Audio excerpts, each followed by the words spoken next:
1912년 4월 10일 군중들은 당시 세계에서 가장 크고 명망 있는 배 RMS 타이타니코의 출항에 손을 흔들기 위해 사우스햄튼 해변에 모였어요. 가장 비싼 퍼스트 클래스 객실 티켓의 가격은 516만 원이었어요. 이것은 오늘날 시세로 따지면 8,300만 원이에요. 하지만 속도를 올리고 겨우 5일 안에 대서양이 배를 삼켜버렸어요. 그럼 그 운명의 밤에 실제로 무슨 일이 있었는지 되짚어 봅시다. 선장은 배의 첫 항해 속도에 신기록을 세우고 빨리 도착하길 원했어요. 배는 절대 가라앉지 않는다고 여겨졌기에 그는 어두운 북극해로 전속력으로 항해했죠. 30m의 빙산을 발견한 후 선원들은 필사적으로 배를 멀리 돌려서 충돌을 피하려고 했지만 타이타니코는 너무 빨리 항해하고 있었고 빙산이 선체에 거대한 구멍을 내면서 배의 측면을 찢어버렸어요. 계속적으로 찢겨나가진 않았고 파손된 곳이 여러 군데 있었어요. 전체적으로 약 90m에 걸쳐 피해를 입었어요. 하지만 배의 설계자들은 충돌 가능성에 대비했고 완충지대 역할을 하기 위해 배 양쪽에 수밀 구획실이 추가되어 있었어요. 이 칸 중 4개가 뚫려도 배는 여전히 떠 있을 수 있었지만 빙산이 타이타닉의 측면을 찢어버렸기 때문에 6개의 칸에 구멍이 났어요. 칸이 모든 갑판 전체 높이까지 확장되어 있지 않아서 사실 상단이 봉인되어 있지 않았어요. 그래서 4개 이상이 침수되었을 때 물이 칸막이벽 꼭대기까지 넘쳐서 남은 칸들을 채웠고 배가 바다로 가라앉게 되었죠. 얼음 틀에서 물이 넘치는 것과 비교할 수 있어요. 하지만 정면으로 충돌했다면 그래도 침몰했을까요? 선박은 충돌 가능성을 염두에 두고 설계되며 대부분의 배는 뱃머리에 선수 격벽이 있어요. 무엇보다 이건 차의 범퍼나 크럼블존 같은데 직접적인 충격을 견딜 수 있는 안전 설비예요. 뱃머리는 충격을 어느 정도 받아들일 수 있는데 일부 전문가들은 만약 정면 충돌했다면 2개에서 4개의 수밀구획만이 물에 잠겼을 거라고 주장합니다. 그래서 이론적으로 타이타니코는 침몰하지 않았을 수도 있고 심지어 훨씬 느린 속도로 마지막 목적지까지 항해할 수 있었을지도 모릅니다. 하지만 충격의 힘은 엄청났을 거예요. 그렇지만 승객들이 그 힘에 부상을 당했더라도 대서양의 차가운 물속으로 강제로 뛰어드는 것보다 다른 배들에 의해 구조되기를 기다리며 배에 머무를 수 있었을 거예요. 하지만 타이타니코의 설계자 중 한 명인 에드워드 윌딩은 그 충격의 힘이 사실 그렇게 강하지 않았을지도 모른다고 주장했어요. 그는 영국 조사단에 많은 사람들이 충돌을 거의 느끼지 못했다며 빙산의 배가 정면으로 부딪혔다면 침몰하지 않았을 거라고 믿었죠. 또 배에는 모든 칸 사이에 원격으로 작동되는 방수문이 설계되어 있었는데 따라서 들이찬 물은 신속하게 처리될 수 있었어요. 타이타니코는 측면 충돌로 인해 6칸이 파괴되었는데 너무 빨리 일어났기 때문에 문을 닫는다고 달라질 건 없었을 거예요. 그 시점에서 구한다는 게 본질적으로 불가능했을 테니까요. 펌프로 물을 퍼내는 속도보다 15배 빠르게 초당 약 7톤의 속도로 물이 쏟아지면서 배에 물이 바로 넘치기 시작했어요. 자, 이 배가 빙산의 정면으로 부딪혔다면 타이타니코가 살아남았을 것처럼 들리지만 이 생각에는 몇 가지 문제점이 있어요. 우선 선수 격벽은 거대한 빙산이 아니라 다른 배와의 충돌에서 살아남기 위해서 설계되었어요. 만약 2배가 충돌한다면 양쪽 모두 격벽에서 충격을 어느 정도 흡수해서 충격이 분산되고 떠 있었을 거예요. 하지만 빙산은 정지해 있으니까 타이타니코가 충돌로 인한 대부분의 힘을 흡수했을 거란 의미죠. 만약 타이타닉이 먼저 뱃머리를 부딪혔다면 당시 항해 속도 때문에 충돌로 인한 충격이 배 선체 전체를 타고 내려갔을 거예요. 46,000톤짜리 배가 약 시속 37km의 속도로 이동하는 걸 상상해보세요. 어느 순간 그게 무게가 10만 톤이 넘을 수도 있는 빙산에 부딪혀요. 이 충돌은 선박에 심각한 손상을 입히는 강력한 힘을 만들어냈을 거예요. 이음새가 갈라지고 계단이 폭삭 무너지고 배를 가로질러 리벳들이 터졌을 거예요. 이 모든 것들에 더 많은 칸이 물에 잠겼을 가능성이 있어요. 이게 타이타닉을 몇 시간, 아니 몇 분 안에 가라앉게 한 것일 수 있어요. 하지만 이건 빙산의 일각에 불과해요. 우리가 보다시피 빙산의 가장 큰 부분은 물속에 숨겨져 있어요. 그래서 만약 타이타닉이 정면으로 항해하고 있었다면 아마도 물 아래에 있는 빙산 부분에 먼저 부딪혔을 거고 그게 배의 방향을 틀게 했을 거예요. 빙산에 부딪히는 건 벽돌 벽에 부딪히는 것과는 달라요. 이 경우 물 밑의 얼음이 배 밑바닥을 찢으며 측면에 손상을 입혔을 거예요. 빙산도 평평한 고체 물체들이 아니에요. 만약 평면 충돌이 일어났다면 배는 떠 있을 수 있지만 빙산은 돔에서부터 쐐기 모양까지 다양한 크기와 모양이 있어요. 타이타닉을 만드는 데 사용된 강철에 대한 연구도 이루어졌는데 검사 결과 그 금속은 오늘날 우리가 사용하는 강철보다 약 10배 더 부서지기 쉬운 거였어요. 이 배는 저온이 강철에 미치는 영향을 우리가 알아내기 전에 만들어졌어요. 옛날 강철은 결빙 온도에 이르렀을 때 배를 구부러뜨리는 게 아니라 부서지게 했어요. 발견된 타이타닉 선체판 조각을 보면 선체가 충돌해 그냥 산산조각 난 걸 알 수 있어요. 정면 충돌 또한 아주 심하고 갑작스러운 정지를 야기했을 것이기 때문에 배가 침몰하지 않았더라도 여전히 큰 문제가 있었을 거예요. 갑자기 차 브레이크를 밟거나 버스 통로를 걸어가는데 버스가 멈추어서 앞으로 튕겨나갔을 때를 조는 나무 조각 위를 떠내려가면서 믿을 수 없다는 듯이 쳐다보고 있어요. 북극에 얼어붙은 물에서 천천히 떠내려가고 있어요. 조는 자기가 일하고 살았던 배가 거대한 뱃머리를 하늘 높이 들고 번개 소리만이 재현할 수 있는 소리를 내면서 반으로 쪼개지고 있는 걸 보고 있어요. 심란하고 말문이 막혀 오직 자기가 자기 혼자 타이타니코의 죽음 뒤에 숨겨진 어두운 진실을 알고 있다고 믿고 있죠. 5일 전 타이타니코가 첫 항해를 시작할 때 조는 타이타니코의 강력한 용광로를 채우기 위해 석탄을 쌓으면서 저탄고에서 동료들과 같이 열심히 일하고 있었어요. 그들은 존이 일했던 다른 배에서 봤던 것보다 훨씬 더 많이 쌓아 저장하고 있었어요. 하지만 이것은 타이타니코였어요. 바다를 항해한 가장 위대한 배죠. 타이타니코에서 석탄은 항상 많이 필요했어요. 벨파스트를 떠나 사우스햄프턴으로 향해 갈 때 갑판 아래에서 아무도 몰랐던 큰 쾅 하는 소리가 났어요. 용광로는 굉음을 냈고 타이타니코를 빠른 속도로 전진시키면서 터빈은 회전했어요.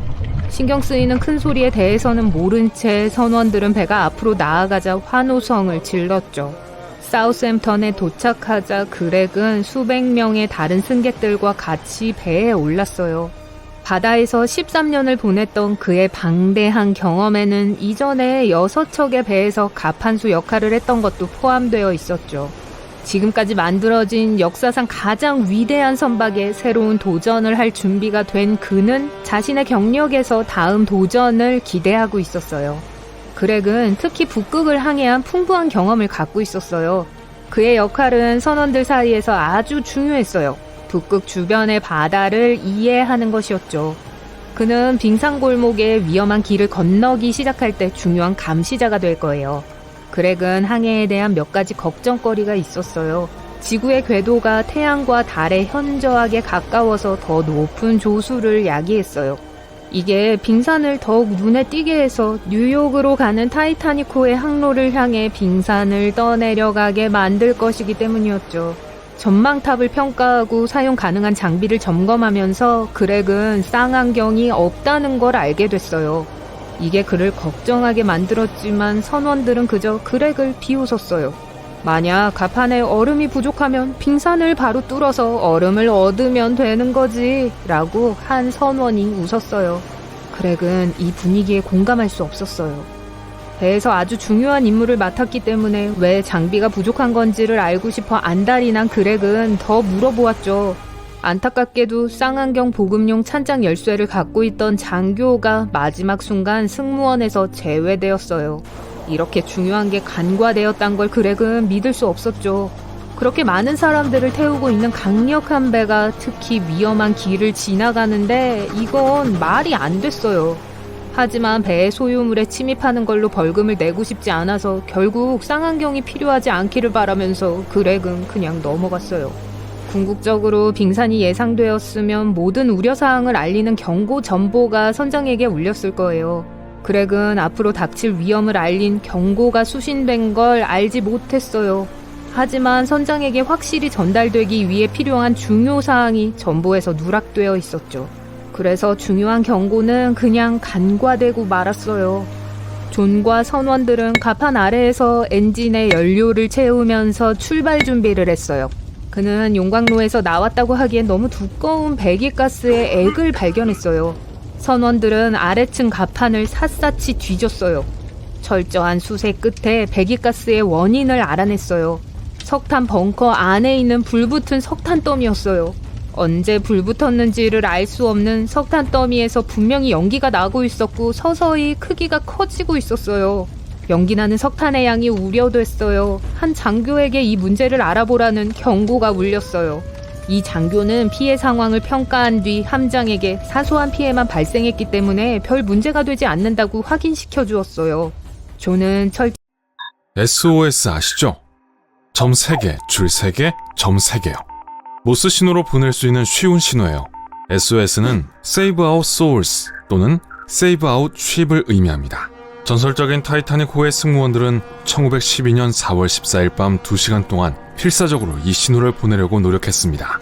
빙산이 거대한 선박을 침몰시킨 그 지점에서 그리 멀지 않은 곳에 다른 선박들이 있었습니다.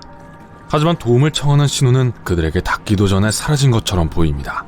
여객선 SS 마운트 템플은 신호를 포착하고 답변을 보내려고 했지만 타이타닉호는 답을 듣지 못했습니다. 그렇다면 배의 구조 요청을 잠재운 것은 무엇이었을까요? 북대서양에서 알려지지 않은 버뮤다 삼각지대라도 있는 걸까요? 한번 생각해보세요. 목격자들에 의하면 그 운명적인 날 차가운 밤하늘에는 찬란한 오로라 보렐리스가 빛나고 있었다고 합니다. 아름다운 광경이었겠지만 그날의 북극광은 타이타닉의 운명을 결정지었는지도 모릅니다. 아시다시피 오로라는 지구자기 폭풍 덕분에 형성됩니다. 복잡하게 들리지만 기본적으로 지구자기권의 변동입니다. 그리고 이러한 현상을 일으키는 것은 바로 태양입니다. 자기권은 지구를 감싸고 있는 보호용 비눗방울과 같습니다. 해로운 태양광선, 태양풍, 그리고 다른 우주의 위험들이 우리에게 도달하는 것을 막습니다. 자기권이 없었다면 지구에는 생명이 살 수 없었을 거예요. 지구는 화성과 더 비슷한 모습이었겠죠. 또한 그 때문에 나침반이 북쪽을 가리키는 거예요.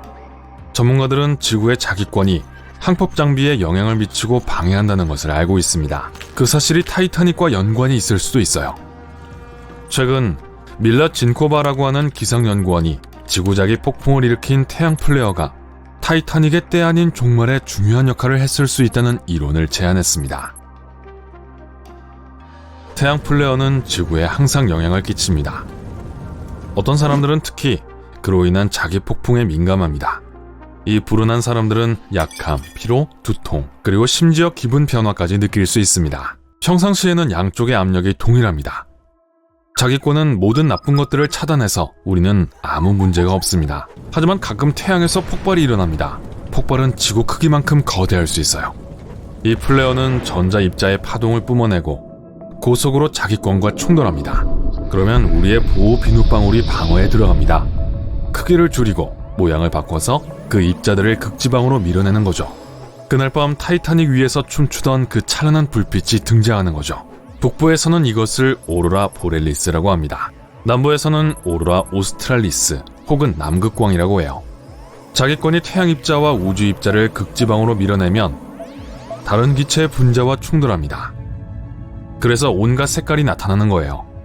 예를 들어 산소는 거리에 따라 녹색 또는 빨간색일 수 있습니다. 그리고 질소는 파란색이나 보라색입니다. 그날 밤 여러 사람이 목격한 것은 바로 이 현상이었습니다. 구조선 카르파티아호의 2등 항해사를 포함해서요. 그는 타이타닉으로부터 조난 신호를 받기 전에 그 사실을 항해일지에 기록했습니다. 제가 너무 앞서가고 있네요. 오로라는 지자기 폭풍의 가시적인 신호입니다. 자, 이제 항법 장비에 대해 알아볼게요. 위성 및 무선 주파수 장치를 말하는 거예요. 타이타닉 시절에는 아이폰이 없었기 때문에 보통 사람들은 기기가 이상현상을 일으키는 것을 알아차리지 못했습니다. 그러나 항법 장치와 무선 전신이 존재했고 활발하게 사용되었습니다. 중세 시대까지 돌아가 보면 선원들은 그런 날 나침반이 오작동하는 것을 알아차렸습니다. 나침반 바늘이 사방으로 돌았고 그 당시 사람들은 그 이유를 전혀 몰랐습니다. 18세기가 돼서야 프랑스 과학자들이 이런 문제가 있는 날이 태양의 검은 반점이 일어나는 날이라는 것을 알게 되었습니다. 태양 플레어 미스터리가 해결되었습니다. 이제 타이타닉은 그 당시에 가장 진보되고 유명한 무선 장비를 가지고 있었습니다. 3200km 떨어진 거리까지 작동하는지 확인하기 위해 철저히 테스트했어요. 테스트를 통과했어요. 1912년 4월 10일 이 거대한 여객선은 사우스햄튼을 떠나 뉴욕으로 출발했습니다. 바로 다음 날 선원들은 빙산과 빙원이 표류하고 있다는 보고를 받기 시작했습니다. 그들은 좌표를 표시하기 위해 지도에 점을 찍고 안도의 한숨을 내쉬었습니다. 모든 골치 아픈 지역들이 타이타닉의 계획된 경로의 북쪽에 있었거든요. 하지만 2-3일 후 경고는 점점 더 남쪽 지역으로 이동하면서 이 거대한 배로 가까워졌습니다. 1912년 4월 14일 에드워드 스미스 선장은 빙하를 우회하기 위해서 남쪽으로 항로를 바꾸기로 결정했습니다. 이것은 결국 큰 실수였어요. 바로 자기 폭풍 때문이었죠. 만약 항법 장비가 오작동했다면 1도도 안 되는 작은 차이로 인해 선장의 실수로 배가 빙산 덩어리 쪽으로 향하도록 했을 수도 있어요. 더욱이 무선 통신사들은 다른 배에서 온 경고를 무시했습니다. 아니면 그냥 선장에게 전달하는 것을 잊었습니다. 무선 회사로부터 고용된 계약 직원들로서 호화 여객선에 탑승한 승객들로부터 돈을 받고 정보를 전송하는 것에 더 관심이 있었어요. 그날 저녁 무선 송신기가 계속 고장났어요. 아마 이런 사적인 통신 때문이었는지도 몰라요. 마침내 수리되었을 때 교환원인 잭 필립스는 밤 10시 30분에 SS 캘리포니안 호로부터 또 다른 메시지를 받았습니다. 그 배의 항해사들은 필립스에게 표류하는 빙산의 좌표에 대해 경고하려고 했습니다. 하지만 그는 관심을 보이지 않았어요. 그는 긴장하고 있었기 때문에 서두르고 있었죠. 자기 폭풍이 그의 신경을 곤두서게 하고 기분을 나쁘게 만들었을까요? 우리는 추측할 수밖에 없어요. 하지만 어떤 사람들은 이런 것들에 훨씬 더 민감해요. 날씨는 좋았어요. 바다는 고요했습니다. 물은 유리처럼 부드러웠습니다. 모든 경고에도 불구하고 배는 최대 시속 40km 이상의 속도로 항해했습니다. 1시간 후 타이타닉은 그 악명 높은 빙산과 충돌했습니다. 1912년 4월 15일 밤 12시 14분 타이타닉의 항해사들은 첫 번째 비상 신호를 보내기 시작했습니다. SS 캘리포니안호는 타이타닉호에서 불과 32km 떨어진 곳에서 항해하고 있었습니다. 쉽게 구조 요청에 응할 수 있었어요. 하지만 재난이 발생하기 10분 전에 캘리포니안호의 무선 통신사는 잠자리에 들었습니다. 배에서 모스 부호를 이해하는 유일한 사람이었는데 말이에요. 이 새로운 이론에 따르면 자기 변칙이 타이타닉이 다른 배에 보낸 메시지를 차단했을 수도 있다고 합니다. 예를 들어 SS 라 프로방스 기선은 침몰하는 배로부터 어떠한 신호도 받지 않았습니다. 하지만 타이타닉에서 800km 떨어진 곳에 있었던 또 다른 대형 여객선 올림픽호로부터 전송을 받고 있었어요. 그날 밤 신호가 좀 이상했습니다. 단순히 공중 어딘가에서 길을 잃거나 아니면 풀 수 없는 뒤죽박죽인 수수께끼와 같았습니다. SS 마운트 템플은 메시지를 받고 타이타닉을 돕기 위해 나섰습니다. 하지만 운명의 장난처럼 구조선은 얼음 속에 갇혔습니다. 배는 타이타닉의 마지막으로 알려진 좌표에 도착했지만 호화 여객선은 어디에도 보이지 않았습니다. 그렇다면 좌표는 정확했던 걸까요? 카르파티아 기선은 약 100km 떨어진 곳에 있었습니다. 12시 30분에 배 무선 담당자는 타이타닉의 승무원들에게 그들이 돕기 위해 서둘러 가고 있다고 말했어요. 구조로 유명해진 카르파티아가 전속력으로 가고 있었습니다. 하지만 여기 이상한 부분이 있습니다. 처음에 그들은 엉뚱한 곳으로 향했습니다. 자기 폭풍이 장비를 고장나게 했을 수도 있어요. 좋은 소식은 기선이 결국에 제대로 도착했고 승객들로 가득 찬 구명보트를 발견했습니다. 흥미롭게도 육지에 도착했을 때 카르파티아의 장비에는 아무런 문제가 없었습니다. 침몰 현장 주변에서 정전이 발생했습니다. 이후 조사는 무선 아마추어들이 신호를 차단했기 때문이라고 밝혔습니다. 하지만 현재 우리는 그렇지 않았을 수도 있다는 것을 알지만요. 진코바는 그 당시 사람들은 태양이 지구에 어떻게 그리고 어느 정도까지 영향을 미치는지 정확히 몰랐다고 설명합니다. 아무도 태양이 이 거대한 배의 항법 장비, 특히 그 당시 최고의 장비를 조작할 수 있다는 것은 상상조차 할 수 없는 일이었죠. 달이 한 몫을 했다는 또 하나의 이론이 있습니다.